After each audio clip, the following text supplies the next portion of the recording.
Hi, my name is Emily Hinsman. I'm a senior at Alma College. I major in psychology. I minor in educational studies. I plan on becoming a career counselor at the higher education level and eventually working my way down to a middle school guidance counselor. Criterion reference tests.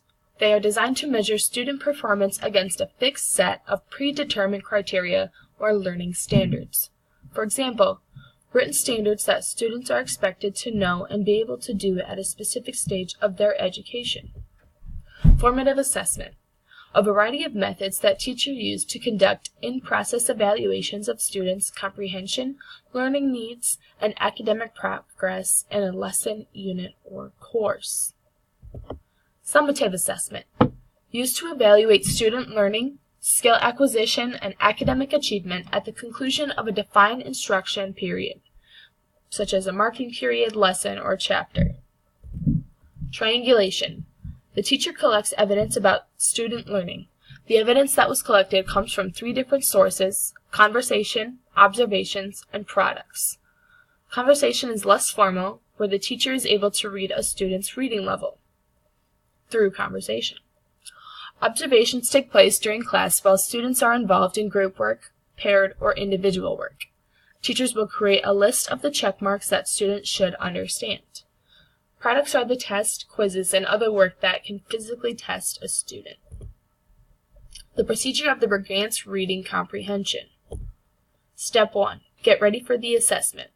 Be prepared by knowing what the assessment asks of you. Be aware of the condition of the student. Allow enough time for the test to be completed. Step 2.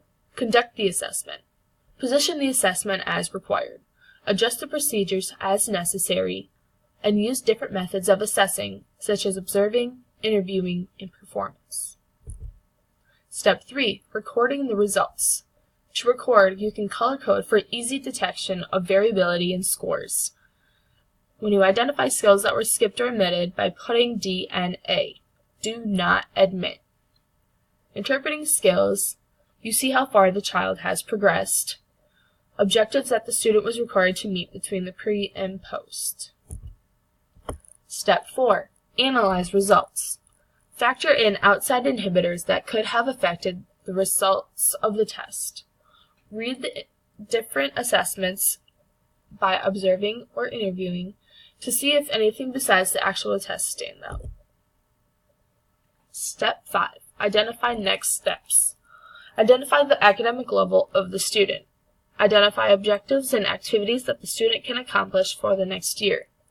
Provide ongoing assessment and progress monitoring.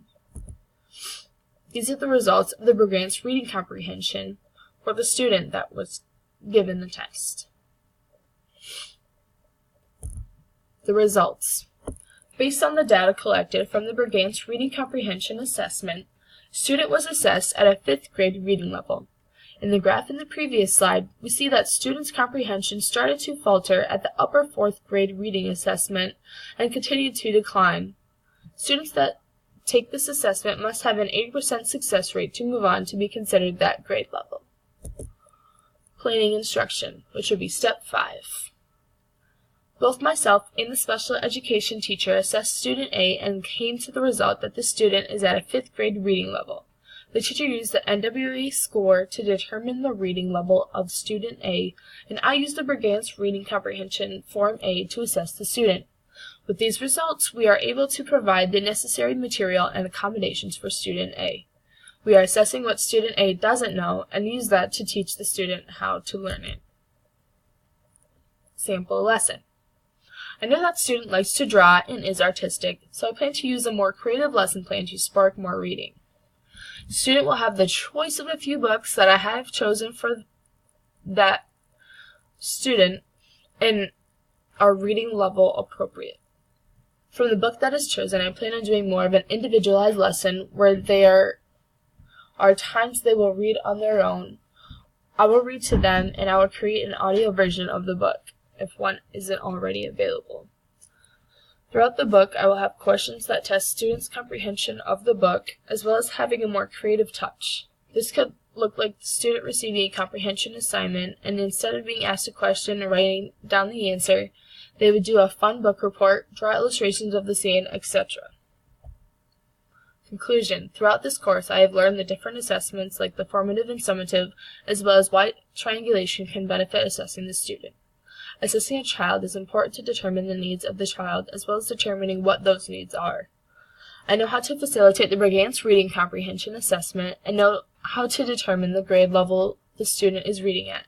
Testing is important to special education so that educators can evaluate the student and the student can receive the correct assistance he or she needs throughout the school day to succeed. Learning Disabilities article. Students with a learning disability can be accommodated with a program that the student is involved in. Reading material out loud, repeating key notes, highlighting important information, extended time on assignments and tests, recording books and other classwork so the student can have it read aloud and repeated if necessary. A student can be put into an individualized program. Visual aids assist the progress in a student's learning process. Using RTI as a prevention and intervention plan for students that may or may not have a learning disability. Assessing students' needs and puts the intervention in right away.